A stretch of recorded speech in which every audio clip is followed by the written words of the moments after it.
Dice así Hechos, capítulo 20, versículos del 17 al 38.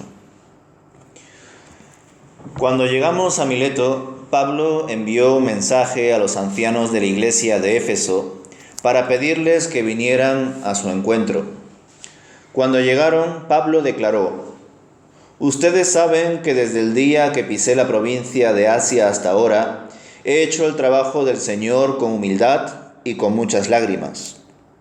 He soportado las pruebas que me vinieron como consecuencia de las conspiraciones de los judíos. Nunca me eché para atrás a la hora de decirles lo que necesitaban oír, ya fuera en público o en sus casas. He tenido un solo mensaje para los judíos y los griegos por igual: la necesidad de arrepentirse del pecado, de volver a Dios y de tener fe en nuestro Señor Jesús. Ahora estoy obligado por el Espíritu a ir a Jerusalén. No sé lo que me espera allí, solo que el Espíritu Santo me dice en ciudad tras ciudad que me esperan cárcel y sufrimiento. Pero mi vida no vale nada para mí a menos que la use para terminar la tarea que me asignó el Señor Jesús, la tarea de contarles a otros la buena noticia acerca de la maravillosa gracia de Dios. Y ahora sé que ninguno de ustedes a quienes les he predicado del reino volverá a verme.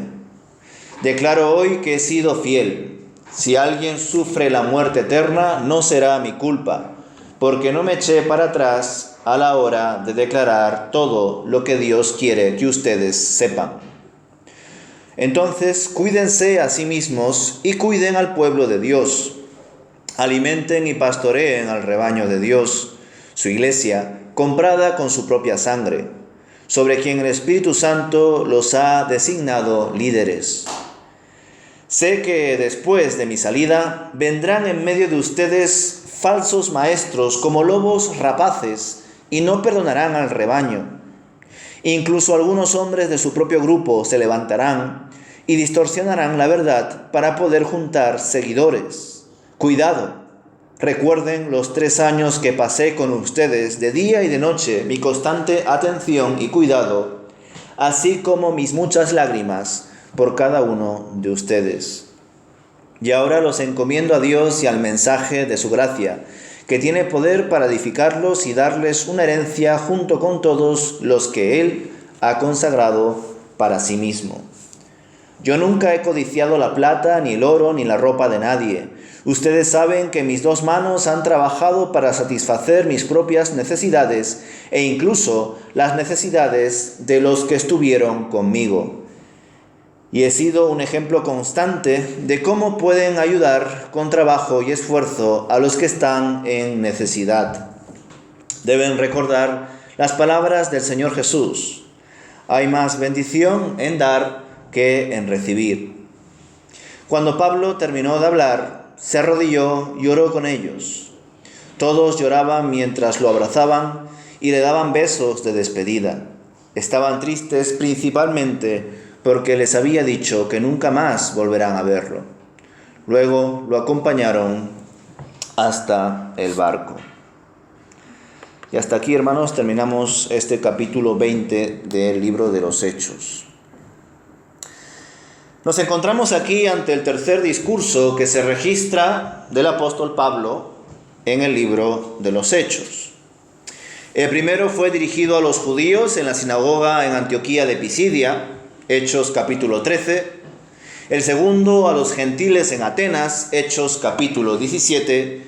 Y ahora nos encontramos ante el tercero frente a los ancianos convocados en Mileto.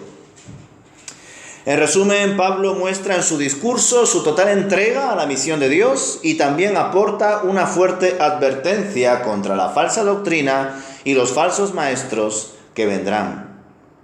Pero creo que es importante indagar, tras este resumen, en ciertos detalles de su discurso y reflexionar en cómo aplicarlos a nuestro contexto. Nosotros ya leímos en el versículo 16 que la razón principal por la que Pablo no quería pasar por la ciudad de Éfeso era porque no tenía tiempo y deseaba llegar al día de Pentecostés a Jerusalén. Y claro, pasar por Éfeso no solo le implicaría tiempo en visitar a los hermanos de allí, predicar a algunos más, sino que también debía enfrentarse a los enemigos que la última vez generaron un fuerte alboroto. Por todo esto, Pablo se quedó un momento en una localidad cercana de Éfeso, llamada Mileto, y allí convocó a todos los ancianos para que vayan allí para darles un último discurso de despedida. El apóstol comienza su mensaje en el versículo 18, recordándoles todo el testimonio que ofreció desde el momento en el que le conocieron.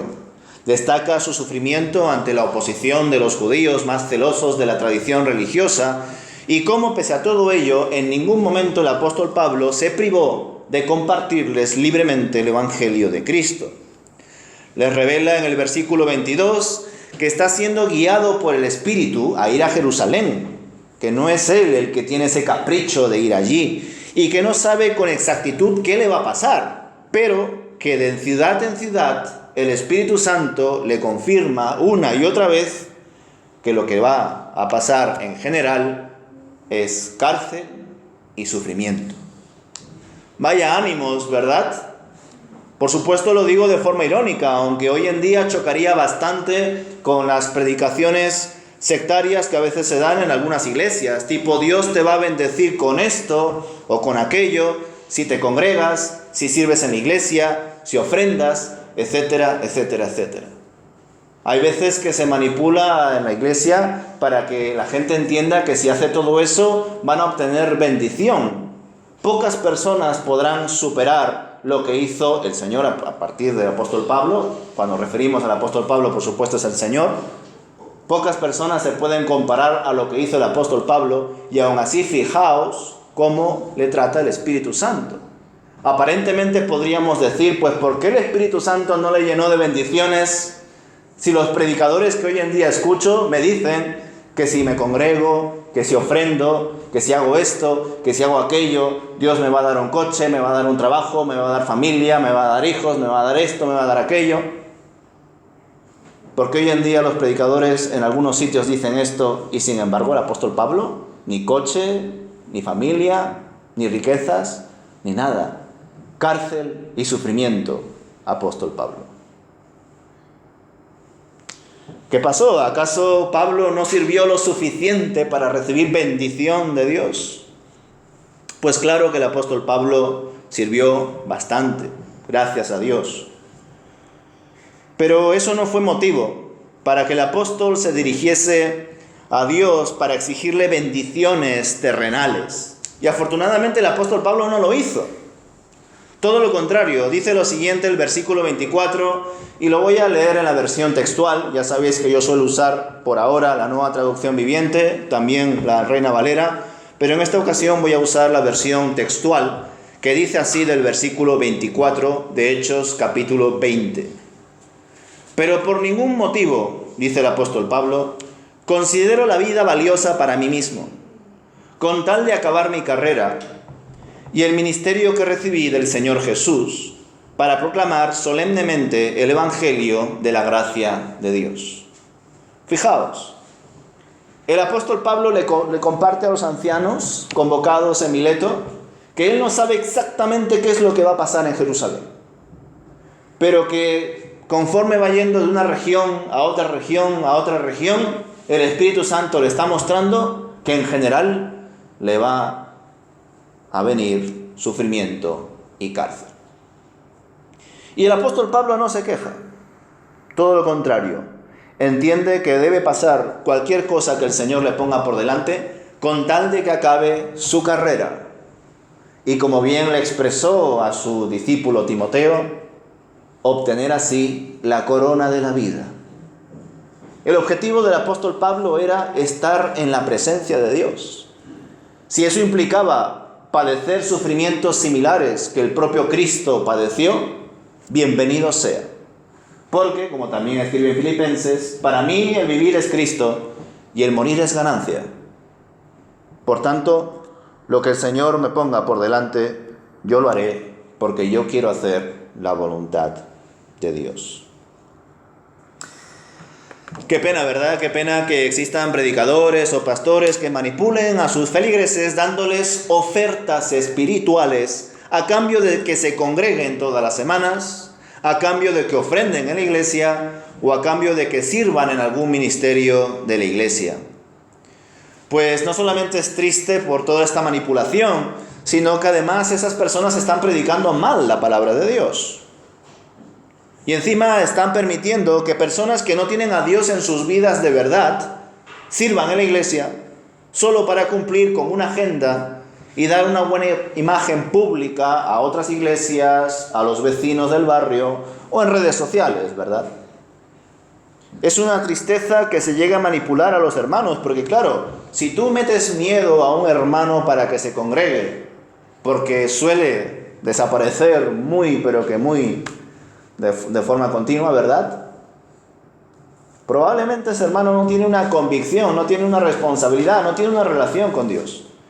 En el mejor de los casos, dando ese discurso, lo que vas a conseguir no es una persona cristiana, es una persona religiosa.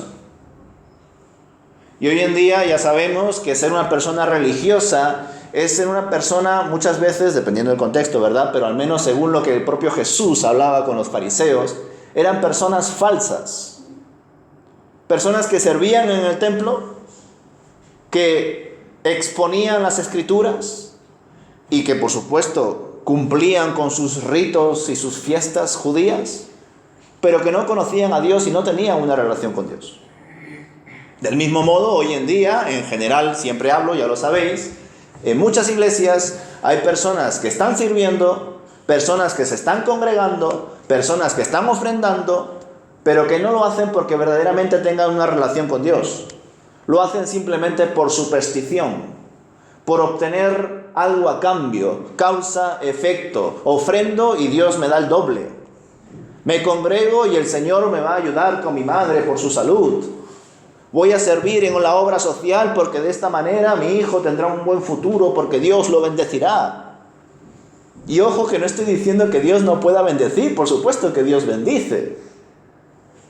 Pero también nos puede poner pruebas. Y eso no significa que Dios deje de ser bueno. Por eso es impresionante reflexionar en la vida de Pablo y no para ensalzar a Pablo y decir, wow, Pablo, después de Jesús, Pablo fue el mejor del mundo. Por supuesto que eso sería una herejía. Porque si Pablo fue una persona útil en la misión, es porque Pablo se sometió a la voluntad de Dios. Pablo estuvo totalmente involucrado en la obra de Dios e impulsado por el Espíritu de Dios. Y en eso sí es cierto que qué bueno, demos gracias a Dios por este testimonio. Porque a diferencia de Jesús, el cual nació sin pecado y nunca pecó, el apóstol Pablo cometió muchos errores. Incluso él mismo en sus cartas compartía cómo luchaba con su vida personal, con su vida íntima, diciendo, en Romanos, lo que quiero hacer no hago, y hago lo que no quiero hacer. ¿Qué descubro con todo esto? Pues que dentro de mí hay una fuerza que todavía me tira hacia atrás y me impide servir, vivir plenamente mi vida cristiana. ¿Pero qué haré yo? Pues someterme a Cristo, reconciliarme con Él constantemente, porque yo quiero que viva Él en mí. Ya no soy yo, es Cristo en mí. Y esa es la verdad de ese evangelio, de cómo lo vivía el apóstol Pablo, y es así como se lo comunica a los ancianos de Éfeso. Yo estoy plenamente convencido de que el apóstol Pablo, todas estas cosas que aquí comparte, o prácticamente la mayoría, el apóstol Pablo ya las había enseñado. Lo que estaba haciendo aquí el apóstol Pablo era recordárselo a cada uno de ellos. ¿Por qué? Porque como bien dice el texto, el apóstol Pablo se estaba despidiendo de ellos. Él sabía que no iba a volver, que no iba a pasar otra vez por Mileto, ni por Corinto, ni por ninguna regiones que visitó antes, ¿verdad? Por ninguna de esas. Él sabía que le esperaba cárcel y sufrimiento. Y nosotros que ya conocemos la historia, pues sabemos que murió en Roma, ¿verdad? Según al menos los datos extrabíblicos. no aparece en la Biblia como tal. Hermanos, nosotros no debemos servir para recibir algo a cambio. Nosotros debemos servir porque es la única manera que tiene un cristiano verdadero de vivir su vida. Un cristiano no puede existir sin tener una relación de comunión y servicio con Dios y su iglesia. Es por eso por lo que no podemos manipular o meter miedo a las personas que se congregan para que den un paso al servicio y al compromiso en la iglesia. Pues solo daremos paso a gente religiosa, como os he dicho antes. Personas que actúan por obtener algo a cambio, por obtener algún tipo de aprobación, y que además intentarán hacer las cosas del Señor en sus propias fuerzas. Y Dios no quiere que hagamos las cosas de Dios, su misión, en nuestras propias fuerzas. Dios lo que quiere es que lo hagamos en las fuerzas de Dios. Por consiguiente, los líderes solo deben dar recuerdos, en algunos momentos exhortaciones, invitaciones y sobre todo exposiciones de la Biblia que muestren la importancia de hacer misión juntos, como iglesia, y todos guiados por el Espíritu de Dios, sin manipular ni meter miedo a nadie. Y pues en el texto lo vemos así, ¿verdad? El apóstol Pablo no solamente lo predicaba, lo vivía. En el versículo 25 el apóstol expresa claramente su inminente despedida. Y sus palabras fueron tan nítidas que fue la razón por la cual todos, al final, versículo 38, acabaron despidiéndose entre llantos y dolor, porque sabían que no lo iban a ver al apóstol Pablo, nunca más, al menos aquí. Ahora bien, en el versículo 26, Pablo vuelve a expresar una de sus convicciones más características, pues les dice que él se encuentra limpio de la sangre de todos. ¿Y por qué expresó esto el apóstol? Porque él tenía la visión de que como judío y portador del Evangelio debía exponer la buena noticia a todas las personas que le fuese posible. Primero a los judíos y luego a los gentiles. Ya sabéis que esa era su metodología misionera. Y esto lo hacía así, no solo porque entendía que era su misión, sino también porque se sentía deudor de la sangre de todos aquellos que en el día del juicio sean juzgados y condenados.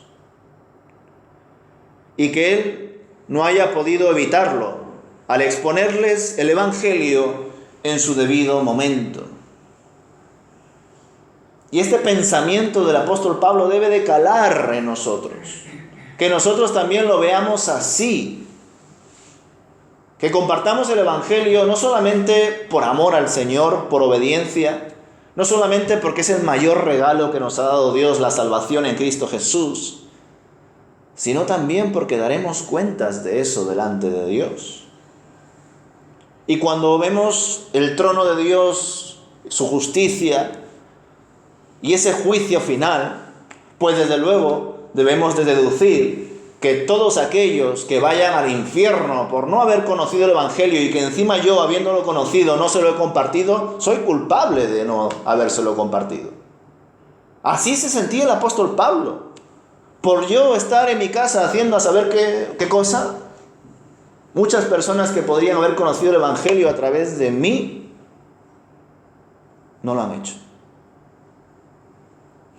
Como aquel que, ya lo sabéis, la parábola, ¿verdad? Lo podemos extrapolar a la parábola, como aquel que recibe ese talento y en vez de invertirlo, lo oculta. ¿Por miedo a perderlo? No, por miedo a perderse. Y a veces no queremos compartir el Evangelio por miedo a perdernos. ¿Y qué estoy diciendo con perdernos? Pues a perder nuestra vida, hermanos. Pero sin embargo el apóstol Pablo no lo veía así, ¿verdad? Para él era algo totalmente fundamental para su vida. Para él vivir es Cristo y morir es ganancia. Sin embargo, como hoy en día a veces queremos más esta vida aquí y luego ya veremos lo que pasa después, pues a veces tenemos esa reticencia a compartir el Evangelio. Ni qué decir si encima Dios me revela a través de su Espíritu que me espera cárcel y sufrimiento si yo le obedezco en lo que Él me ordena a través de su palabra. ¿Cómo cambiarían, verdad, las campañas evangelísticas si dijésemos la letra pequeña del Evangelio? Que no todo es salud, bienestar, paz y bendición. Que no solamente el Señor es príncipe de paz, sino que también ha venido a traer división, guerra. Incluso en medio del hogar, ¿verdad? Pues sí, desgraciadamente, durante todos estos siglos el Evangelio se ha diluido muchísimo, hermanos. Y ya no sé si lo que queda ahora es Evangelio desnatado o incluso peor.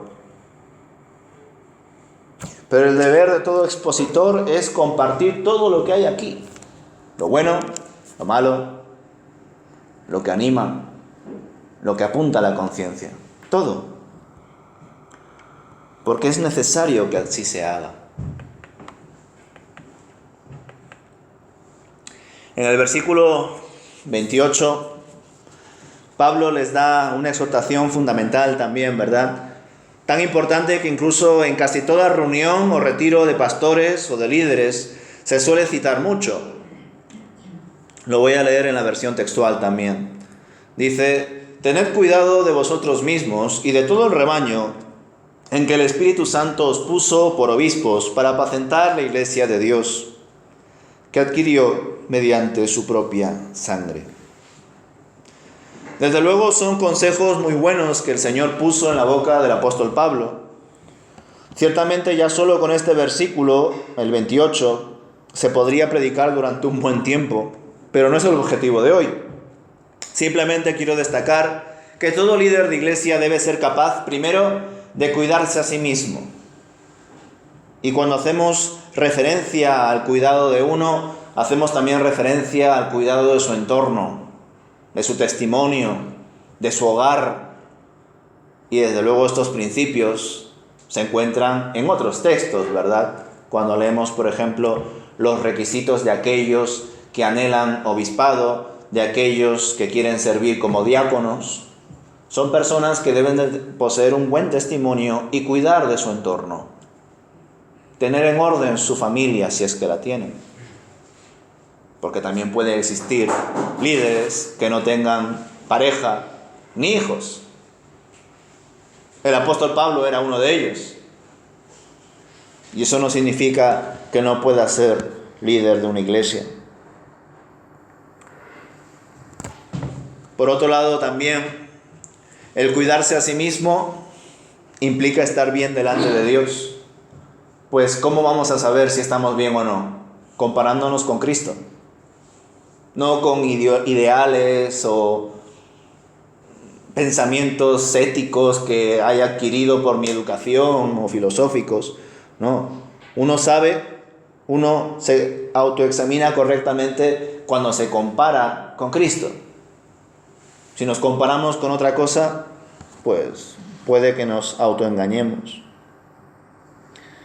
Y ya solo así, cuidando de nosotros mismos, cuidando de nuestra relación con Dios, cuidando de nuestro entorno más íntimo, más cercano, es cuando podemos cumplir adecuadamente con la segunda parte de este versículo 28. ¿Y cuál es esa segunda parte? Pues cuidar del rebaño que Dios ha puesto por delante. Si yo no me cuido a mí mismo, si no cuido a mi familia, mi entorno, mi testimonio, no puedo aspirar a cuidar a otros. Al igual que un médico enfermo no puede trabajar en un hospital, o no debería. Por supuesto, todo esto se aplica no solamente a los líderes, sino a todos los hermanos de la iglesia, ya que la iglesia debe de funcionar como una comunidad sanadora. Todos, algunos solteros, otros viudos, otros casados, otros divorciados, todos tenemos un espacio donde debemos de cumplir nuestras responsabilidades y donde todos debemos de conectarnos delante de Dios y funcionar como una comunidad sanadora frente a Cristo. En una iglesia hay diferentes ministerios, hay diferentes dones, pero todos nos debemos de cuidar entre todos. Todos debemos de pastorearnos unos a otros. Por eso digo que la iglesia debe de ser una comunidad sanadora. Imaginaos una congregación donde el pastor intenta, en la medida de lo posible, saludar a todos los hermanos. Alguna que otra vez poder tomar un café con alguno de ellos, o enviarle un WhatsApp, o llamarle. Que intenta exponer la palabra de Dios de la manera más fiel posible, que ayuda en otras áreas de la iglesia, pero que el resto de los hermanos son personas que no muestran ese cariño, ese amor hacia los otros, y tampoco hacia aquellos que nos visitan, o aquellos que están enfermos. Pues desde luego, por más bueno, entre comillas, que sea ese pastor, esa iglesia está fatal. No solamente hay que sentir ese cuidado, esa alimentación, esa guía por parte del pastor, o de los pastores, o de los diáconos, o de los ancianos, dependiendo de la iglesia, sino de todos los hermanos. Todos tenemos el deber de cuidarnos, pero también teniendo en cuenta que la iglesia está gobernada por Dios y que a Dios le ha parecido oportuno que su iglesia esté guiada por algunos responsables, por algunos líderes, a los cuales se les da cuentas, y por otro lado ellos tienen que dar cuentas a Dios. Esto es lo que a veces no se dice, ¿verdad? Se dice la primera parte. Tenéis que darme cuentas, o tenéis que comentarme vuestras necesidades, vuestras inquietudes a mí como pastor. Yo quiero saberlo todo, ¿verdad? Muchas veces se explica así o se da a entender así, pero luego no se muestra cómo el pastor también debe de compartir lo que está haciendo a la iglesia en determinados momentos. Tiene que dar cuentas a la iglesia de lo que hace y de lo que no hace, y debe de aprender, porque un pastor se puede equivocar. Y sobre todo, como lo expresan las Escrituras, el Señor nos pide cuentas a aquellos que estamos al frente de la iglesia.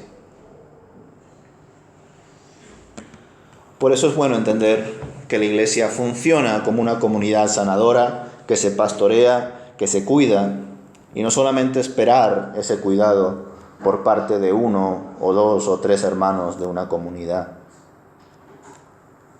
Sin duda, el versículo siguiente y también el 30 son una advertencia que tiene relación con lo dicho recientemente.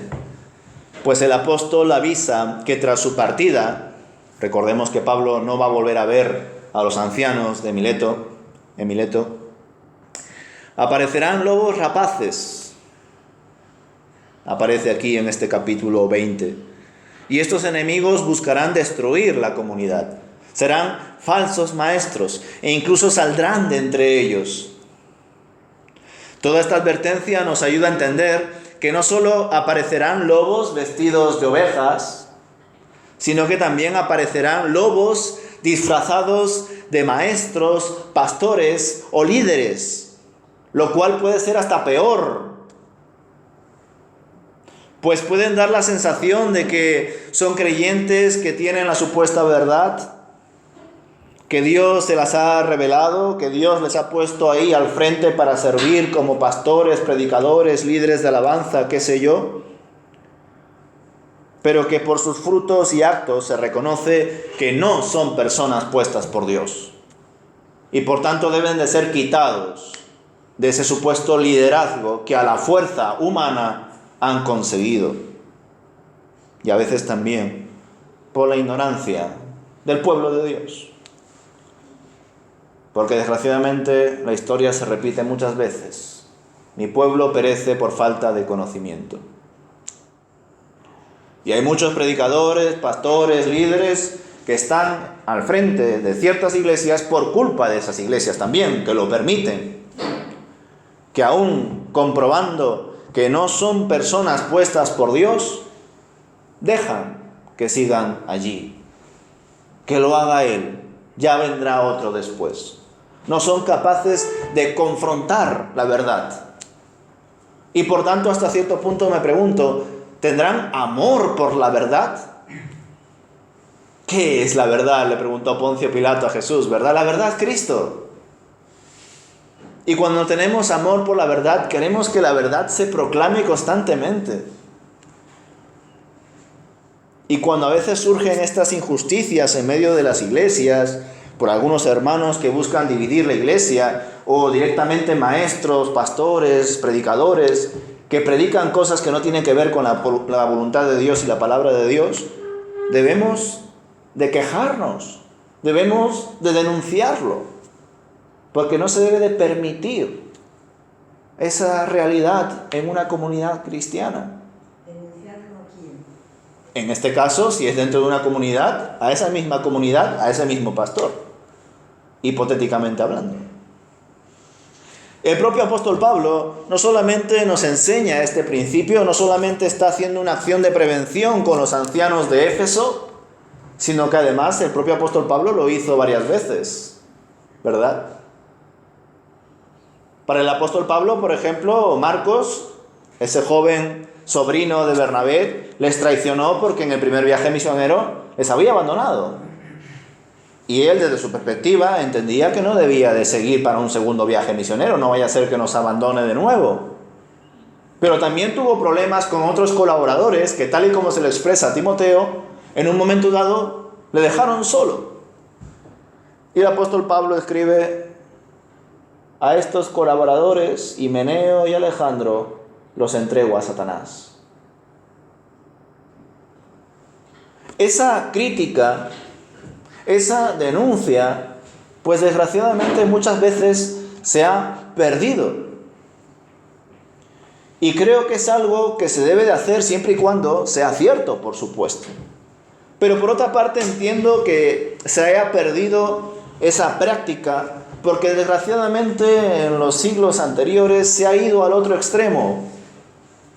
Personas que han aprovechado la asamblea general o las reuniones administrativas para compartir su verdad, no la verdad, sino su verdad, su ideal de iglesia, su ideal de pastor, su ideal de alabanza.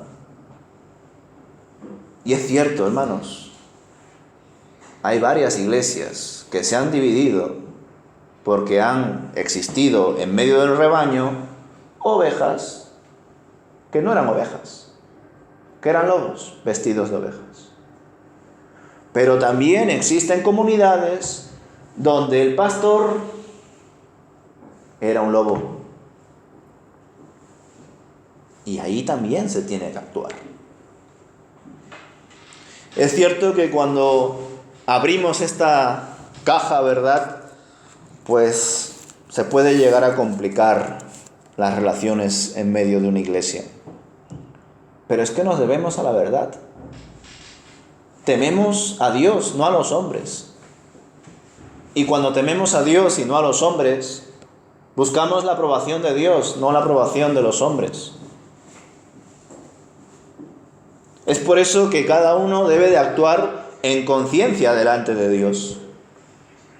Si alguno se equivoca, dará cuentas de ello delante de Dios en el juicio final. Yo, por ejemplo, ¿a cuántas reuniones administrativas he podido asistir? A muchas, a nivel local, de iglesia local interna, a nivel de reuniones de equipo, de ministerios, a nivel regional y a nivel nacional, donde se toman muchas decisiones.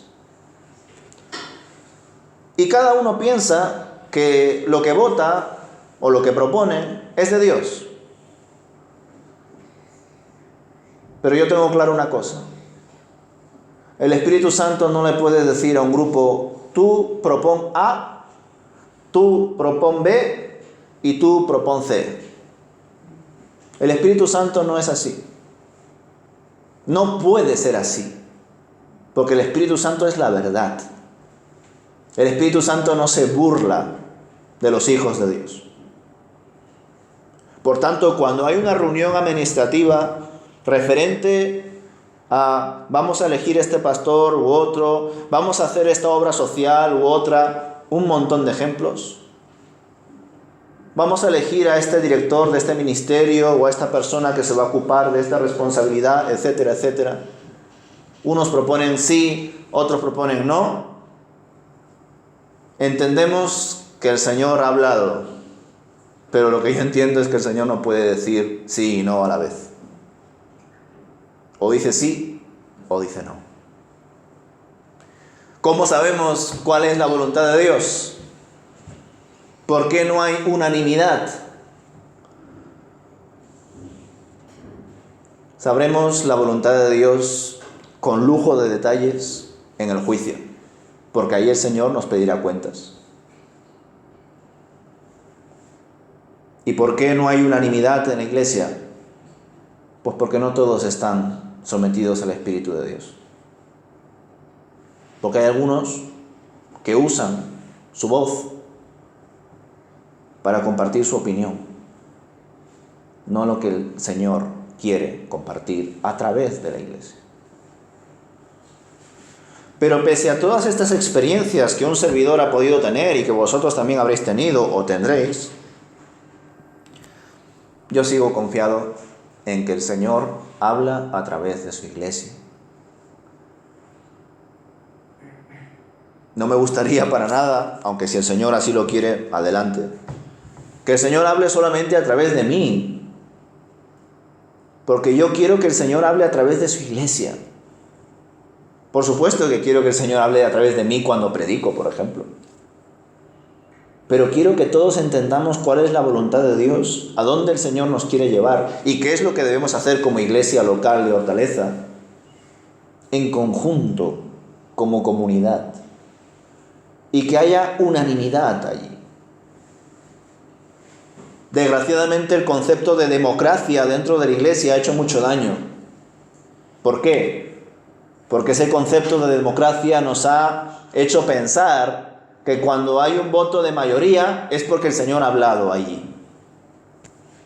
Pero no, hermanos. Democracia es el gobierno del pueblo. Teocracia es el gobierno de Dios. Nosotros solamente podemos creer en el gobierno de Dios, porque ese gobierno no falla.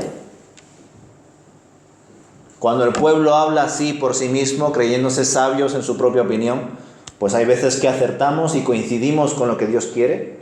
Qué bueno, Dios nos bendice. Pero hay veces que desgraciadamente proponemos cosas que Dios no quiere. Y fijaos que estoy hilando tan fino, hermanos, que por ejemplo el apóstol Pablo, en su viaje misionero, tenía el deseo de compartir el Evangelio en Asia y luego en Bitinia, y yo creo que nadie puede negar que compartir el Evangelio en una región donde nadie ha escuchado de Cristo es una de las mejores cosas que se puede hacer, ¿verdad? Nadie puede decir, eso está mal. Pero el Espíritu Santo le mostró a Pablo, no quiero que vayas a Asia Menor. Cuando subió a Bitinia, no quiero que vayas a Bitinia. Y cuando el apóstol Pablo recibió esa negativa en un lado y en otro, fue a Troas y esperó a que el Señor le comparta su voluntad. ¿Qué estoy diciendo con esto, hermanos? Que a veces la iglesia puede tener buenas propuestas de ministerio, de obra social, de evangelismo, vamos a hacer un evento de jóvenes, qué sé yo. Y a veces, porque sea una buena iniciativa, un buen proyecto, podemos llegar a pensar, esto es de Dios, que el Señor lo bendiga.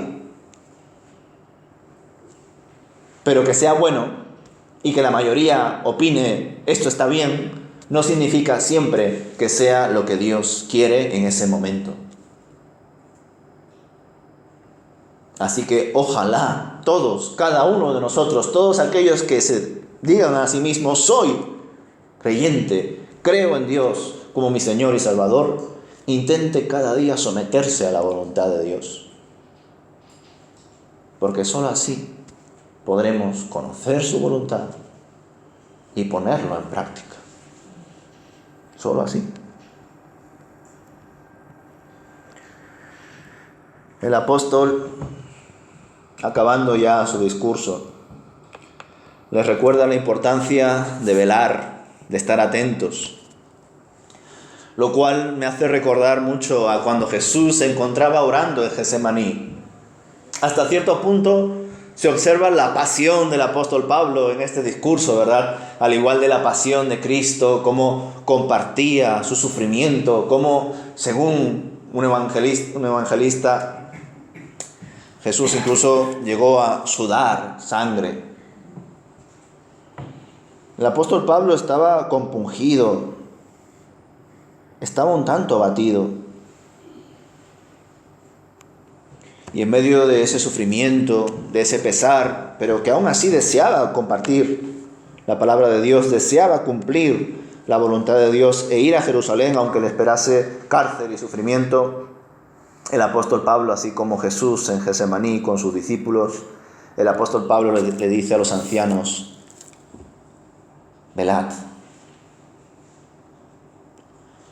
para que no caigan en pruebas, en tentaciones. Indudablemente en esta sección aprendemos la sensibilidad y devoción que tenía Pablo. Quizá en algunos momentos Pablo ha hablado de formas muy directas, muy toscas, pero aquí comprobamos que en verdad era una persona pasional, que vivía con ímpetu la misión de Dios y que le daba pesar tener que dejar a sus compañeros, a estos ancianos de Éfeso. Sobre todo porque sabía que le esperaba un futuro muy difícil a esos ancianos, que iban a ser confundidos por muchas ovejas que no serían verdaderamente ovejas. Pero él debía continuar por el camino que el Espíritu de Dios le había marcado.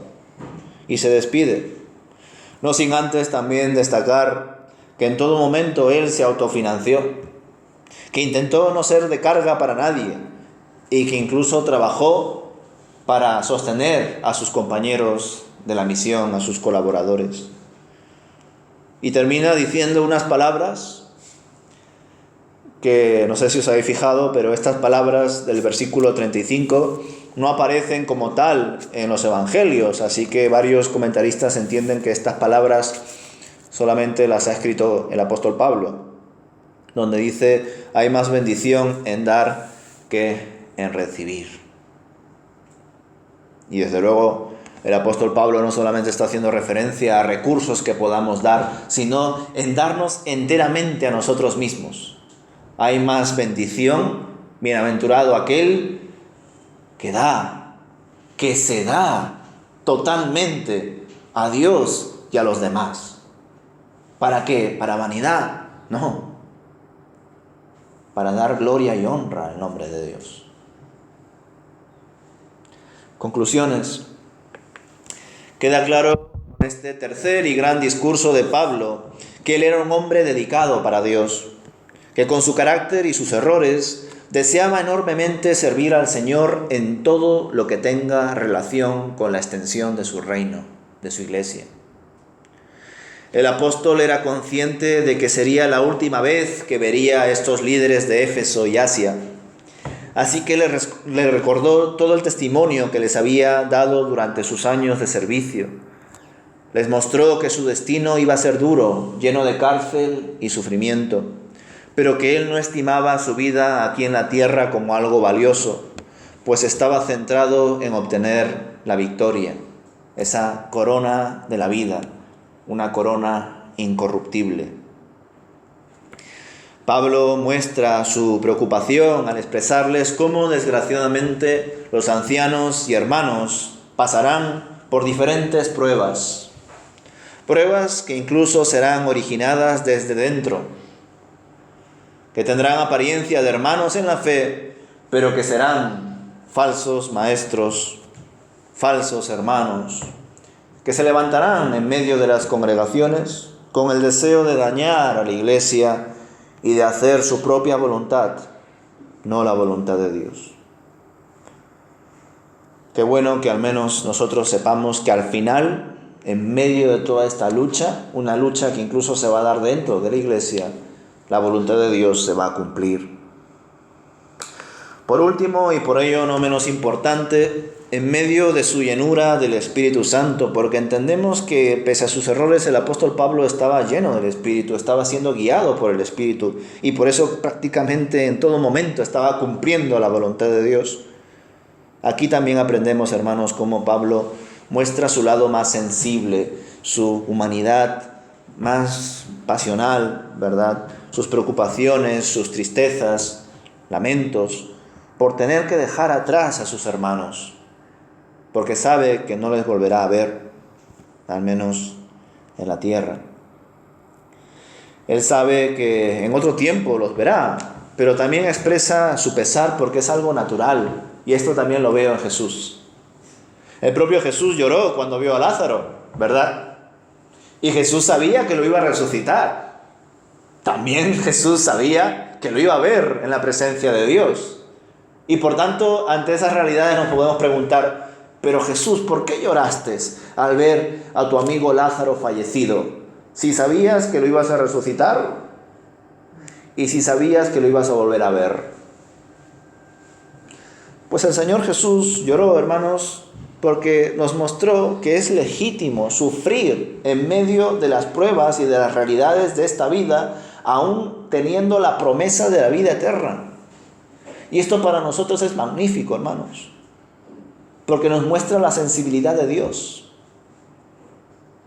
Entrando dentro de esas iglesias, esos predicadores que no hacen más que manipular a otros, desgraciadamente se han producido muchas veces discursos tal así como: si tú lloras por tu enfermedad o por la pérdida de un ser querido o qué sé yo, es porque estás falto de fe. No, hermanos, lloramos y sufrimos y hasta incluso a veces dudamos porque forma parte de nuestra naturaleza. Y el Señor Jesús participó de esa naturaleza, de esa debilidad, de esa vulnerabilidad. Por eso el propio Jesús también lloró ante la muerte de su amigo. Por eso Pablo, aun sabiendo que todo lo que hacía era para Cristo, que iba a obtener la corona de la vida en medio de ese sufrimiento, Pablo también lloró con los ancianos en Mileto. Pablo sabía que iba a volver a ver a sus compañeros, pero aún así lloró. Y cuando nosotros perdemos a un hermano, a un ser querido, a un familiar, pues es normal que a veces lloremos. Desde luego que hay hermanos que se lo toman de una forma, vamos a decir, mucho más, pues, no tan pasional, ¿verdad? No pasando un luto a veces tan extenso, sino que lo razonan de otra forma y lo argumentan desde la Biblia y con eso encuentran consuelo. Pero que hayan otros hermanos que tras esa pérdida, tras esa enfermedad propia incluso, sufran, duden, no debe de ser un espacio para hurgar en la llaga y poner en duda su fe. No debe de ser así, hermanos, como desgraciadamente algunos hermanos y predicadores han hecho y siguen haciendo en algunas iglesias. Son de ese equipo que, como os he dicho antes, dicen: si tú ofrendas, si tú te congregas, si tú sirves, Dios te va a bendecir.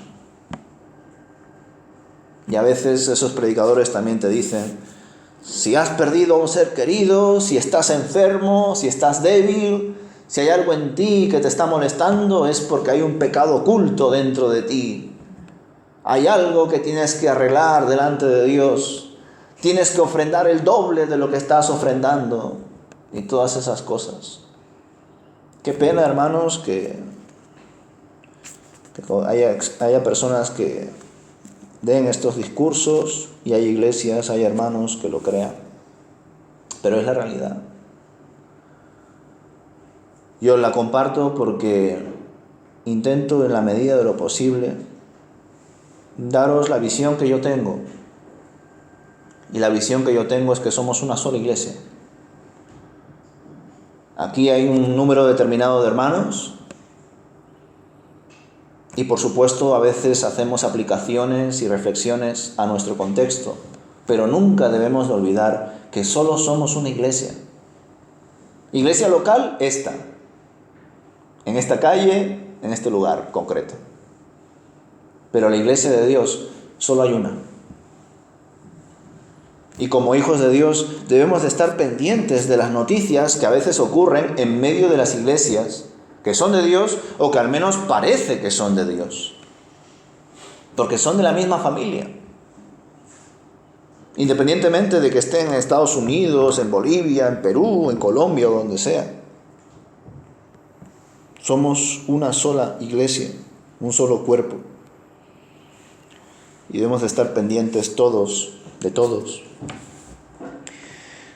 Así que hermanos, qué bueno también ver en medio de estas conclusiones que el apóstol Pablo compartió su debilidad, su sensibilidad en medio de la misión. Qué bueno que esto sea así, porque a veces cuando leemos los testimonios y las enseñanzas de Pablo podemos llegar a creer que Pablo era super Pablo, ¿verdad? Que estaba hiper lleno del Espíritu Santo. Y claro, el apóstol Pablo ya estaba prácticamente en el cielo ya, cuando él servía y hablaba. Y no es así, hermanos. Pablo también sufría, Pablo también se equivocaba. Y qué bueno, como digo, que aparte del ejemplo de Cristo, tengamos un ejemplo como el de Pablo. Porque al tener el ejemplo de Pablo y de otros, Timoteo, Juan, Marcos y otros colaboradores, otros siervos de Dios, podemos entender que en medio de nuestras carencias, de nuestros miedos, de nuestras dudas, el Señor está totalmente dispuesto a darnos la capacidad, la visión, los recursos para ser siervos útiles en las manos de Dios. Amén.